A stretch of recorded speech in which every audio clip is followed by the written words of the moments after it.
자, 안녕하세요. 박병입니다. 네.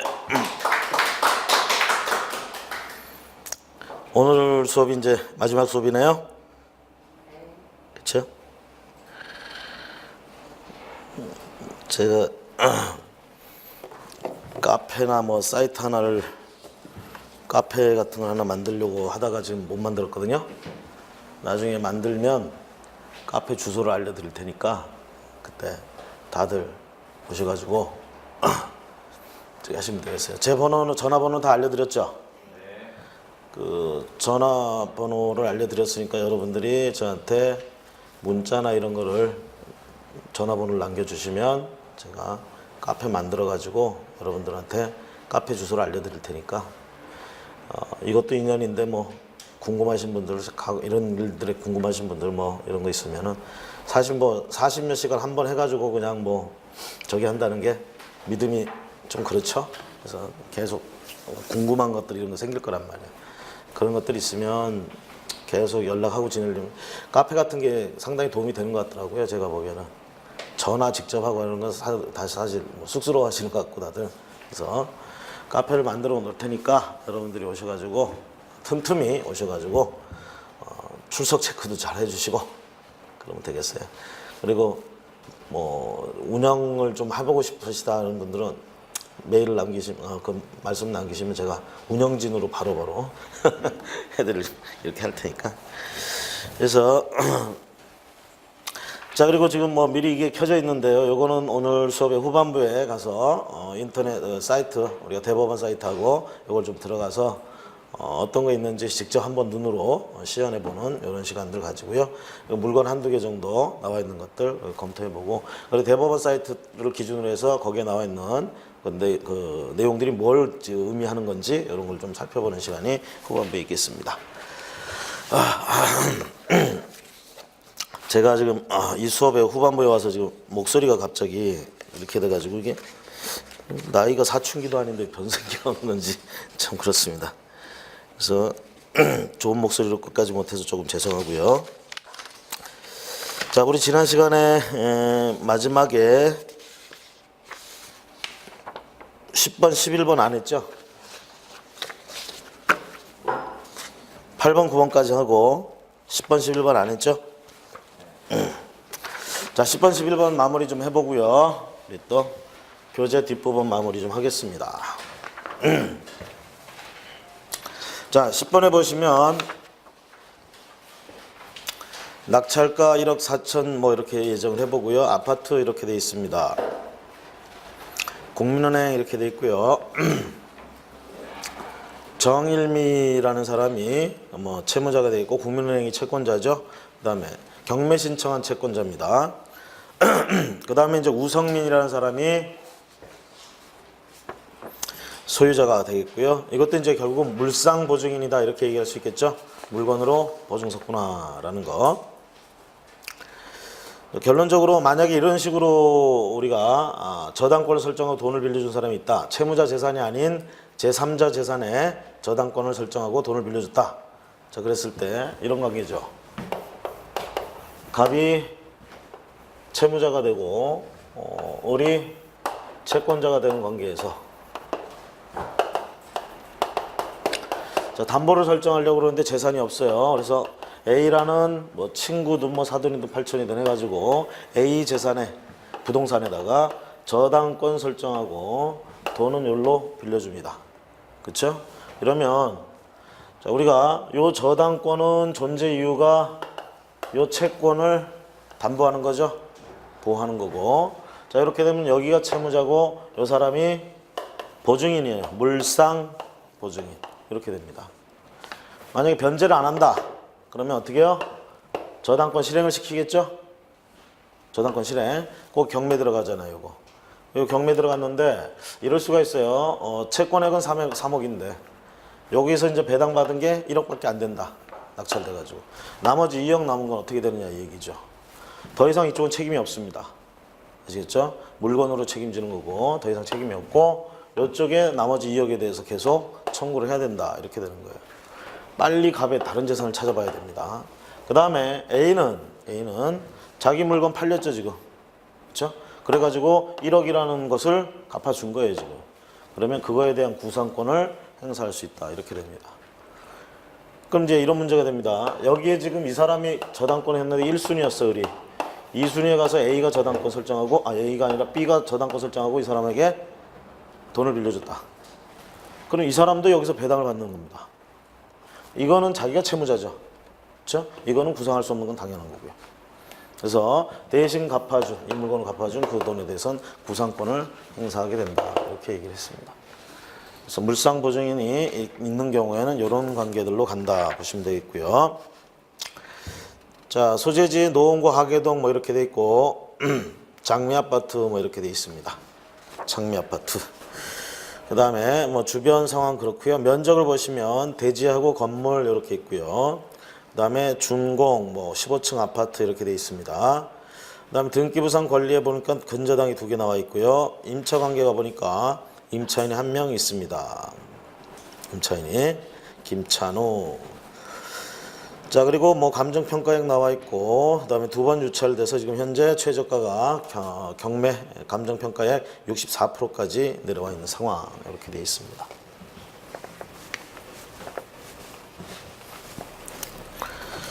자, 이 상황에서 우리가 어쨌거나 제일 먼저 해볼 건 뭐예요? 말소 기준 찾는 거죠. 그런데 그 날짜를 딱 보니까 뭐가 좀 느낌이 오지 않아요? 그쵸?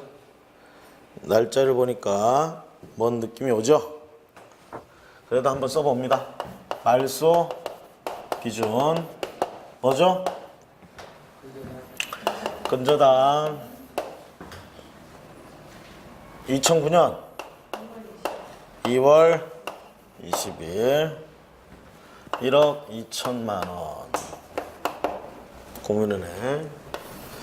자, 말소 기준 찾았으면 이제 임차인 분석해야 되죠. 임차인 1명이죠. 김찬우. 보증금 전입 확정일자 배당 요구 여부. 자, 보증금 얼마? 1억 2천.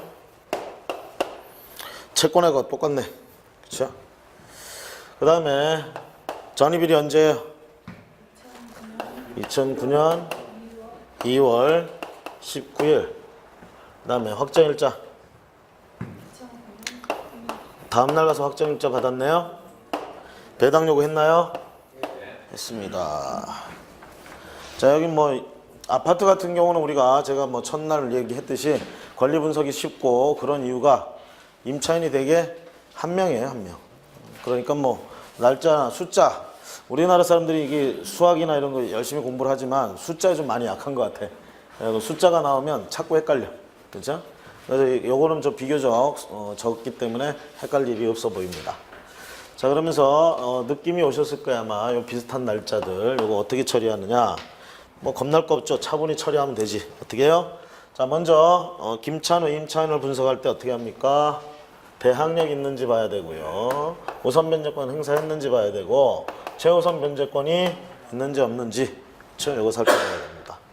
근데 뭐 지금 기준으로 봐도 9천, 지금 걸로 해도 9,500인가 이하여야지 최우선 변제 받죠. 서울에. 그렇죠? 이거 훨씬 넘어가 버렸네. 될 턱이 없죠? 이건 무시해버려야 되겠고요. 그럼 이제 요거 봅니다. 대항력 있는지 없는지. 대항력은 뭐하고 뭘 비교해요? 요것과 요걸 비교하는 거죠.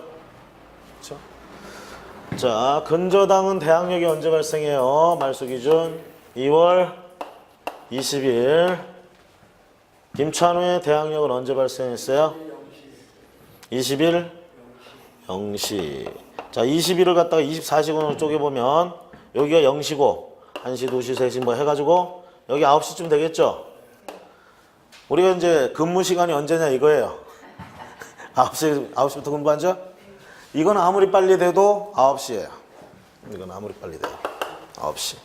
그래서 등기하고 전입하고 요렇게 차이가 난다. 대항력 있다 없다? 있다 이렇게 되는 거예요. 대항력. 자, 문제는 이겁니다. 이거. 확정일자가 같은 날 받았어요. 그렇죠? 그래서 일단 대항력 있고, 자 확정일자하고 전입신고 있으니까 뭐예요? 우선 변제권 있고 배당 요구했으니까 행사했죠. 그다음에 이건 없고 이렇게 됐습니다. 그러면 순서대로 이제 늘어나 보는데 등기부에 또 보면 세안상호 해가지고 2009년 2월 20일자에 근저당이 하나 더 있어요. 그럼 요거 순서대로 이렇게 늘어놓은 이유는 이렇게 생각하시면 돼요. 등기부에 보시면 접수번호가 다 나와요. 지금 세안상호가 접수번호가 밀린 겁니다. 하나라도 밀린 거예요, 뒤로. 그래서 등기부상의 순서는 1, 2등이 된 겁니다. 1, 2등이. 자, 그런데 문제는 얘 때문에 문제가 되는 거예요. 때문에. 여기 한번 늘어나 볼게. 여기다 한번 해봅시다. 자, 이건 얘하고 지금 누가 먼저냐를 먼저 한번 얘기해 봐야 되겠죠. 그렇죠? 누가 먼저냐라는 얘기. 확정일자 우선 변제 받아야 되니까. 그렇죠? 누가 먼저예요? 배당 누가 먼저? 응? 누가 먼저? 자, 김찬우의 우선 변제권 언제 발생했는지부터 생각하시면 되겠죠. 언제 발생했어요? 20일 0시요? 20일 날 낮에 가서 확정일자 받았는데 요 시간은 아직 없죠? 확정일자가. 제일 빨라도 요 시간에 가서 받았겠죠? 제일 빠르면. 그렇죠? 결론적으로 우선 변제권은 아무리 빨리 쳐줘도 여기서부터 발생했다 이렇게 할 수밖에 없어요. 대항력은 이미 발생돼 있으니까. 그렇죠? 그럼 여기서부터 이렇게 발생했다. 근저당도 여기서부터 발생했다. 뭐 국가 시스템이 이거 시간 안 한다고 그랬죠, 계산. 그렇죠? 그럼 어떻게 취급해야 돼, 둘이? 동순위 취급해야 되죠. 그렇죠? 그런데 그 뒤에 있는 세안상호가 문제예요. 그 뒤에 근저당. 얘하고 얘는 또 어떻게 되느냐 얘기지. 분명히 얘하고 그 두 번째 근저당하고는 순서가 있어. 접수번호가 다르기 때문에. 근데 이놈이 껴든 거야 지금. 그렇죠? 이놈이 껴들었어요. 그럼 얘하고 또 세안상호를 또 비교해 보는 거야. 그럼 마찬가지죠. 세안상호도 여기서부터인데. 그렇죠? 그래서 이런 경우에는요. 어쩔 수 없이 어떻게 되냐면 셋 다 동순위 취급합니다. 그 두 번째 근저당은 그래서 덕을 보는 거예요. 덕을. 자, 그래서 어떻게 해요? 1등 근저당 얼마 있어요? 1억 2천 있고, 임차인 김찬우 1억 2천, 그 다음에 세안상호 1억 5천 이렇게 돼 있죠?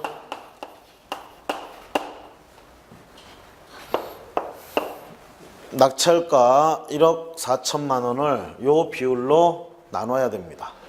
그래서 임차인, 근저당 이렇게 받는 거예요. 그 다음에 문제는 얘 받고 나면 얘하고 얘는 순서가 정해져 있잖아. 그쵸? 그럼 얘는 지 만족할 때까지 얘 걸 뺏어가야죠. 그쵸? 그래야 맞죠? 얘가 끼는 바람에, 임차인이 끼는 바람에 순서를 알 수 없다가 된 거야. 근저당 둘하고 임차인하고 순서를 알 수 없다가 된 거예요. 알 수 없다. 이렇게 된 거예요. 그래서 알 수 없으니까 어떻게? 이 비율로, 채권액의 비율로 나눠준 거예요. 나눠줘서 얘 몫이 나왔잖아. 그쵸? 나온 다음에 얘 몫 있고 얘 몫 있을 거 아니야. 응? 그대로 주려고 봤더니 얘하고 얘는 순서가 있잖아. 그쵸? 그 얘가 만족할 때까지 가져가야죠. 나머지를. 이거 뭐 계산하기 복잡하면 이렇게 한번 해볼까요? 거기 낙찰가를 한 1억 2천으로 해놓고, 얘도 한 1억 2천이라고 해봅시다. 똑같다고. 1대 1대1로 해서. 그럼 동순이니까 어떻게 돼요? 3분의 1씩 나눠 가지면 되죠? 그러면 얘 4천, 얘 4천, 얘 4천이야. 얘 때문에 지금 이렇게 계산했다고. 그 다음에 얘 주고 나서 얘 나온 대로 주려고 봤더니 얘하고 얘는 순서가 있더라. 접수번호 순서가 있더라. 얘가 먼저란 얘기죠. 그러니까 이거 계산 나왔지만 도로 가져가야 된다. 이렇게 되는 거예요. 근데 두 번째가 돈이 모자라. 두 번째 네? 두 번째가 돈이 모자라. 두 번째도 모자라는. 4천만 원 주고 나서 네. 주려고 했더니 4천만 원이 안 돼. 왜? 예를 들면 4천만 원이 안 된다? 첫 번째 그 김찬호한테 4천만 원 먼저 줄 거잖아요. 예, 예. 주고 나서 지금 돈이 남으니까 예. 근저당 1과 근저당 2가 순위가 정해지지만 예. 4천만 원 주고 나서 3천만 원 남았어요.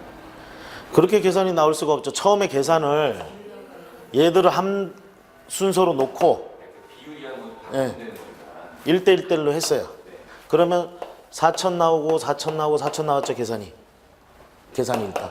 숫자를 바꾸면 되는 거예요. 예. 바꾸면 예, 바꾸면 뭐 예를 들면 3천, 3천, 3천 나왔다. 네. 그래도 상관없어요. 이건 숫자가 이 숫자가 나와서 얘가 가져가는 게 아니야. 숫자로 상관없어요. 예. 얘 때문에 일단 안분 배당한 거고 비율 배당한 거고. 예. 얘 때문에 지금 순위를 알 수 없게 돼 버렸기 때문에 동순위에다 놓고 비율 배당을 하고 그 다음에 얘 때문에 계산했던 건 이제 끝났고 그 계산 나온 대로 주려고 봤더니 얘하고 얘는 순서가 있잖아. 그러니까 어떻게 해야 돼? 앞에 사람이 가져가야죠. 다. 그 얘기가 안 돼요. 그? 333이라고 하면은 예. 줄 돈이 총 예를 들어서 333이 3천만 원, 3천만 원, 3천만 원이라고 해요. 예. 근데 줄 돈이 5천만 원. 왜 받을 5천 수 있는 돈. 네. 받을 수 있는 돈이? 이게 5천이 아니고 5천. 그러니까 제 마음대로 숫자를 부르는 거예요. 케이스를 만들기 위해서. 받을 수 있는 돈이 5천만 원. 근저당이 5천이라고 생각. 근저당이 5천 얘가?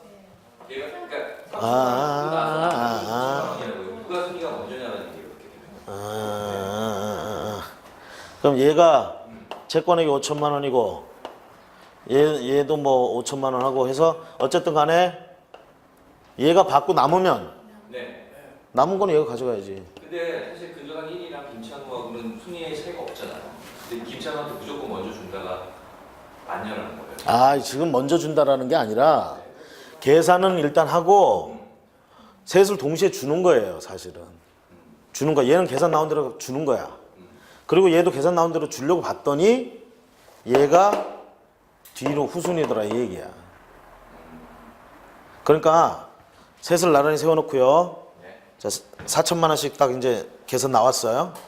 그래서 4천만 원을 딱 들고 이제 주는 거야. 동시에 주는 거예요. 동시에. 근데 임차인은 받아서 가면 돼. 그 동시에 줬는데 이 근저당 권저는 좀 남으라고 한 거야. 왜?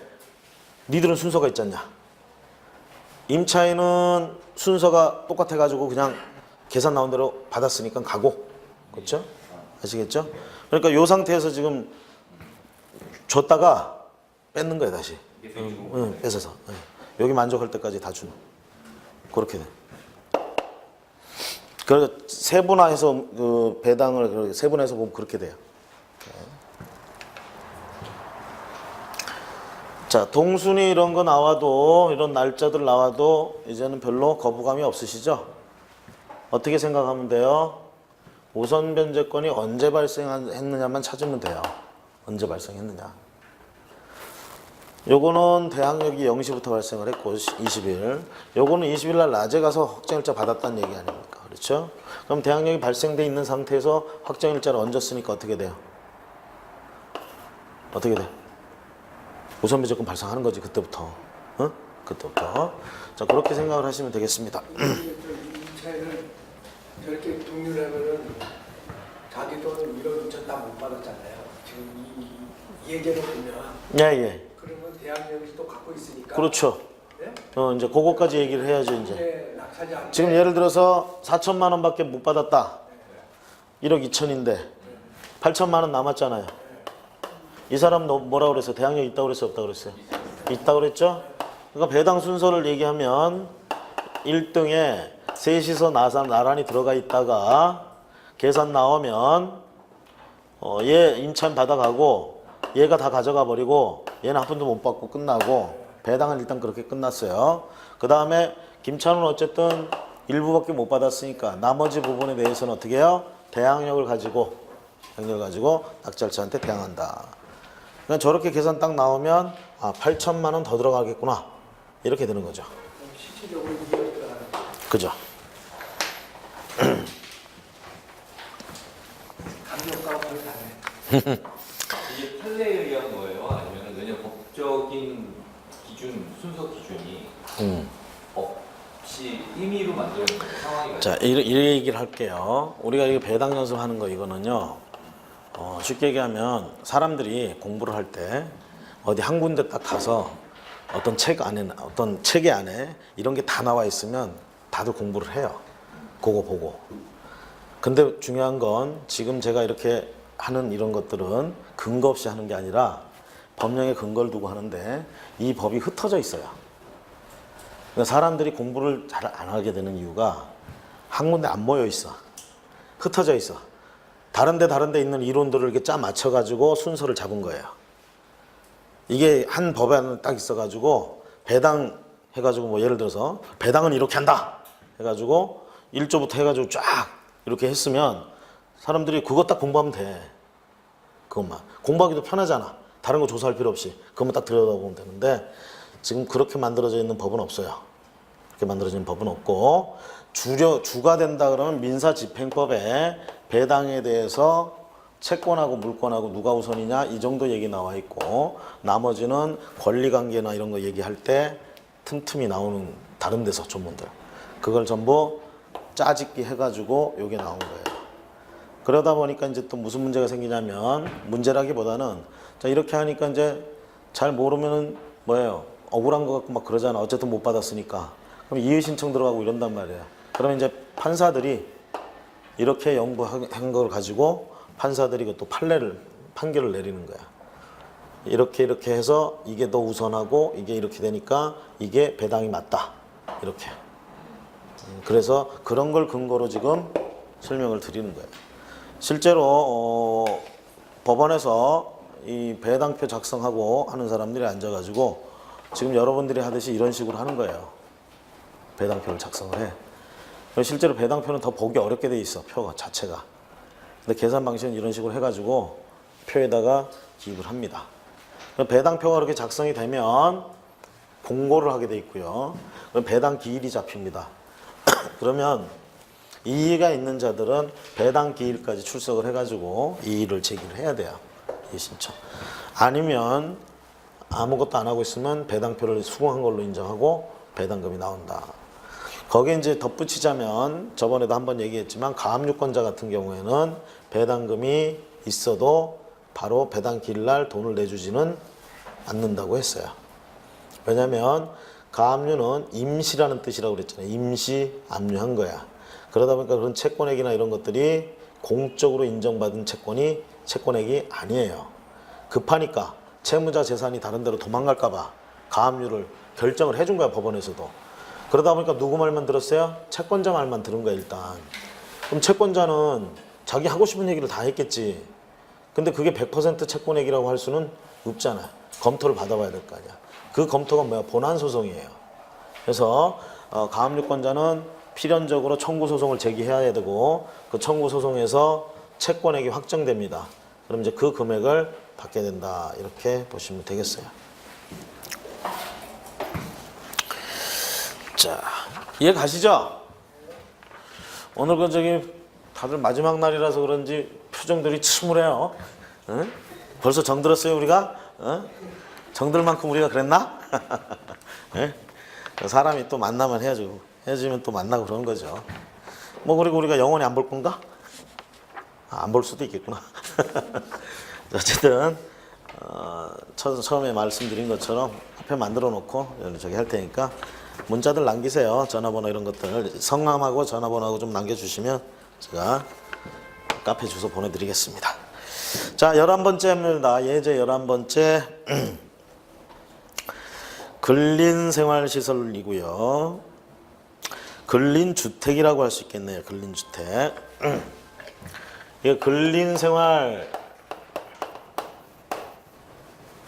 근린생활이라는 말이 있는데 자, 우리나라의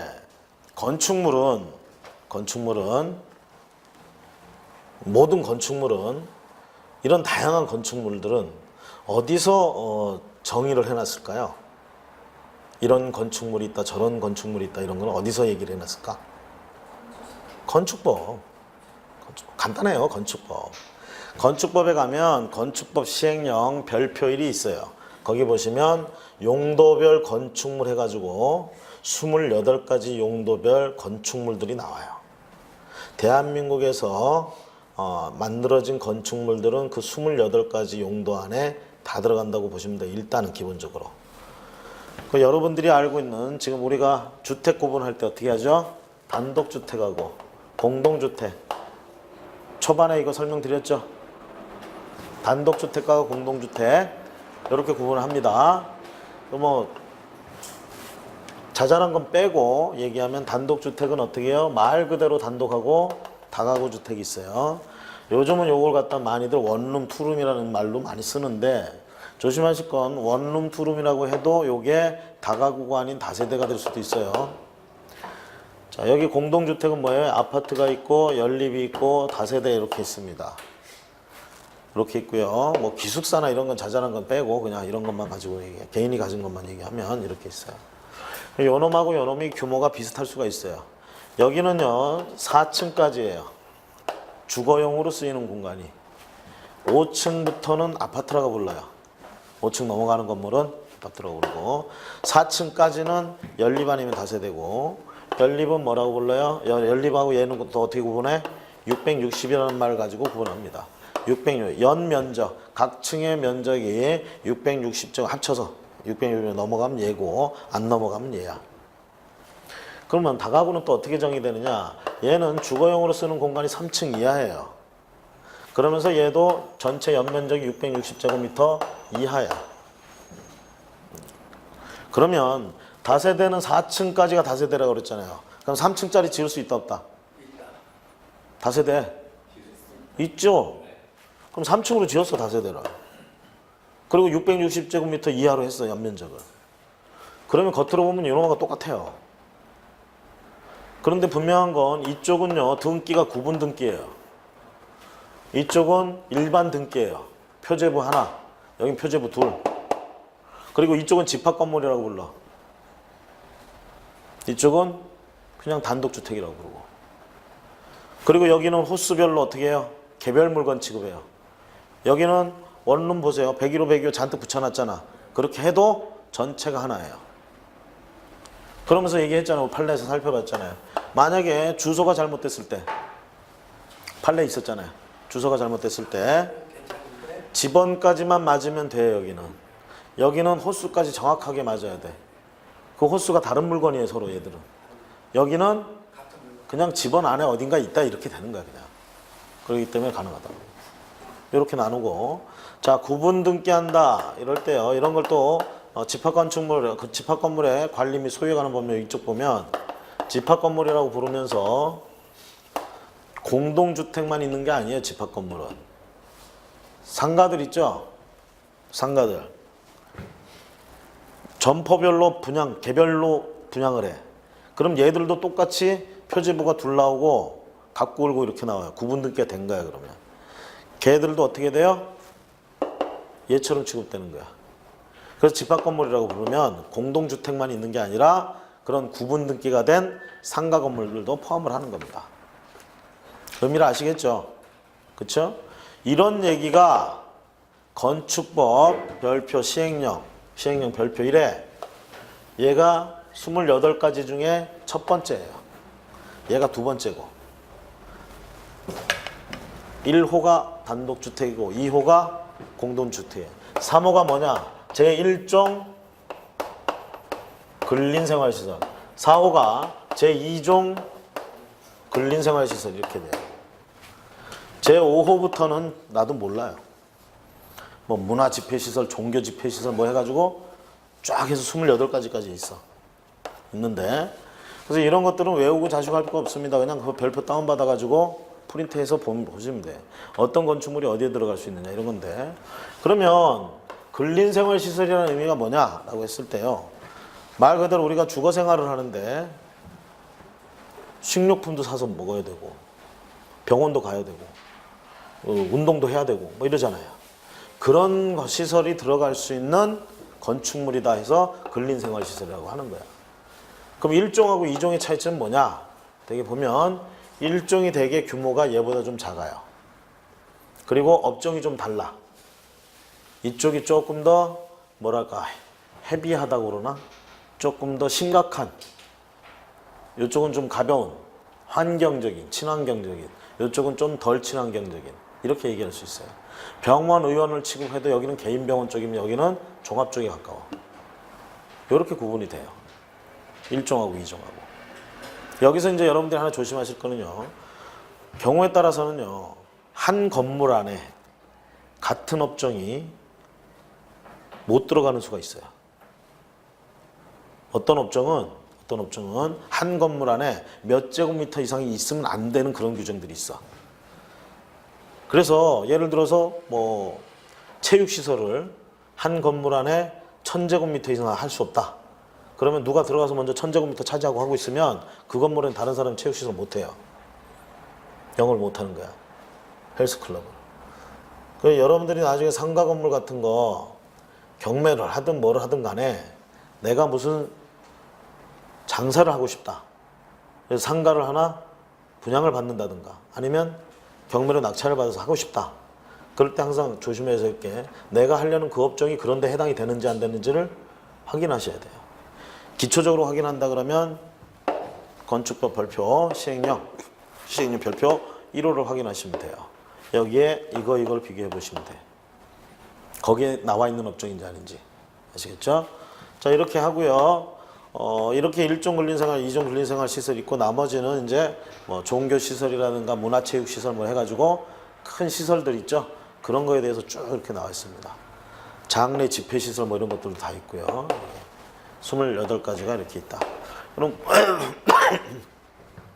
그래서 건축법 이렇게 되는데 여러분들이 이제 우리가 지금 여기서는 이 과정에서는 물건 자체를 이제 낙찰받는 경매 여기에 좀 치우쳐 가지고 권리 분석에 치우쳐서 이제 강의를 했는데 실제로 이제 중요한 건 뭐냐면 낙찰받은 물건을 처리하는 거예요.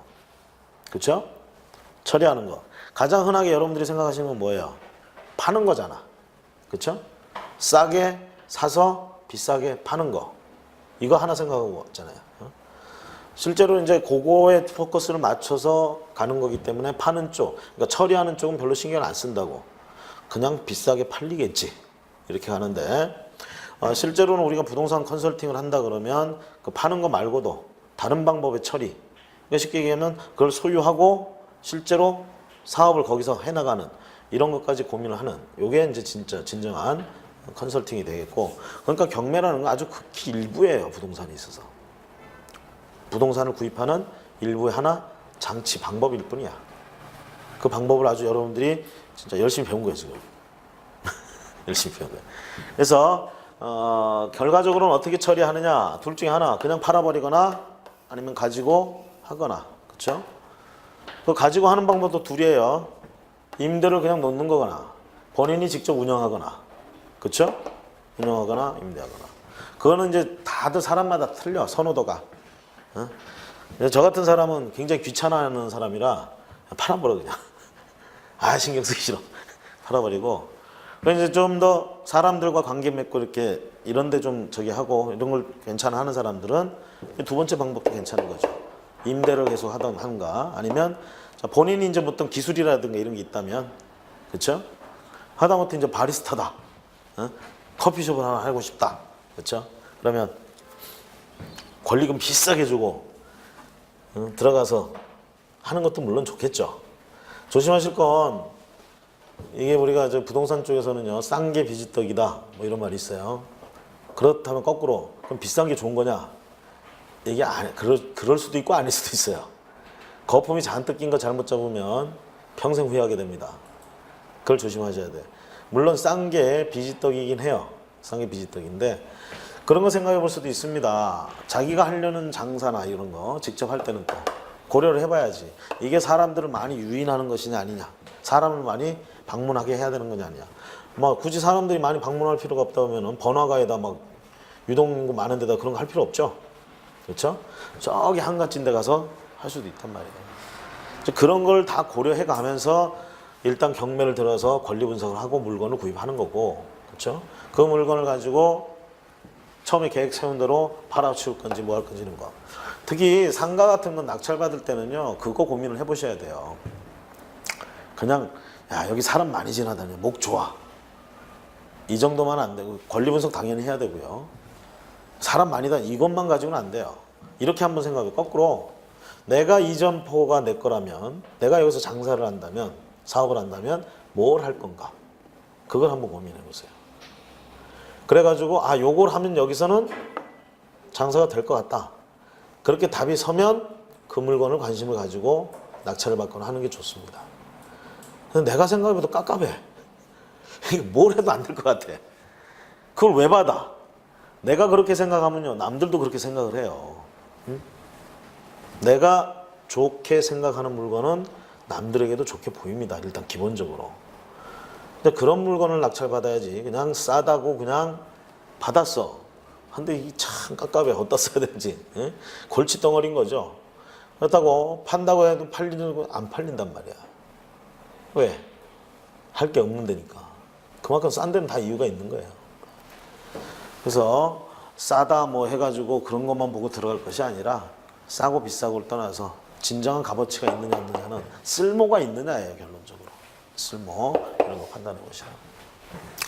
그래서 우리가 건축법을 좀 여러분들이 항상 염두에 둬야 되는 게 토지 같은 걸 낙찰 받으시면요. 토지에 이제 토지를 그냥 여기서 똑같아요. 토지도 그냥 팔아버리거나 그렇죠? 여기다 이제 부가가치를 실현하는 거야. 내가 공장을 운영한다 그러면 물건을 만들어서 팔잖아요. 그렇죠? 그럼 건축물을 건축해서 파는 건 이거 공장에서 물건 만드는 거랑 똑같은 개념이야. 그냥 빈 땅으로 파느냐 아니면 여기다가 내가 예쁘게 뭔 건물을 지어가지고 같이 파느냐 이 얘기죠. 이게 이때 조심해야 될 게요. 어떤 경우에는 토지를 그냥 토지 자체로 파는 게 값어치가 더 나갈 수도 있어요. 괜히 잘못 손대가지고 건축물을 이상하게 건축해놨다 이렇게 되면 우리가 부동산의 특성상 건축물 같은 것들도 반영구적입니다. 굉장히 오랜 시간 그 상태가 가야 돼요. 그걸 고치지 어쩌지 못하고 그 상태로 가게 된다고. 그러니까 중요한 건 값어치가 떨어져 버려요. 그렇게 되면. 토지 값어치도 떨어지고 건축물 값어치도. 그러니까 지을 때 잘 지어야 된다는 얘기고. 그다음에 그게 어렵다 싶으면 그냥 맨 땅으로 파는 게 훨씬 좋기도 하고요. 그다음에 뭐 저기 또 한다면 토지에서 수익을 내는 그런 방법들은 경매뿐만이 아니라 그냥 지방의 토지들을 삽니다. 싸게 사서 뭐로 만드느냐? 공장 부지로 만드는 거예요. 그 공장 부지로 만들면 뭐 시멘트 갖다 깔고 이런 건 아닙니다. 공장 부지가 되려면요 일단 차들이 들락날락 할 수 있게 몇 미터 도로에 접근할 수 있게 해야 되고요. 그 다음에 뭐 평지여야 되고 뭐 이런 조건들이 있어요. 그 다음에 서류상으로 뭔가 허가 신청하고 뭐 받아야 돼. 그것만 싹 하는 거야. 그러면 공장 건축 허가 신청을 하면 허가가 나올 수 있게 딱 된다고. 요렇게 부지를 만들어 가지고 공급하시는 분들이 있어요. 요렇게 해서 파는 분들. 이런 것들이 이제 우리가 컨설팅이라고 할 수 있는 거죠. 그래서 여러분들이 경매를 배웠으면 경매, 사고 파는 것만 생각하실 것이 아니라 그게 뭘 대상으로 한다해서 부동산을 대상으로 한다 그랬잖아. 그러니까 부동산 자체의 취미를 가지시는 게 훨씬 더 좋다 이렇게 말씀을 드리는 겁니다. 그래서 굉장히 길은 많아요. 방법은 많고. 방법은 많은데 왜 나는 이러고 있지? 참 이상해. 응? 남들 보고 하라고만 하고. 응? 아이고 참. 저도 좀 부지런해져야 됩니다. 사람이 열정이 좀 있고 이렇게 해야 뭐든지 하게 되네. 열정을 잃어버리는 순간 그냥 끝나는 것 같아요. 자, 11번 하려고 봤더니 시간이 좀 얼추 이상해가지고 잠시 쉬었다가 예제 11번 같이 보고 가도록 하겠습니다.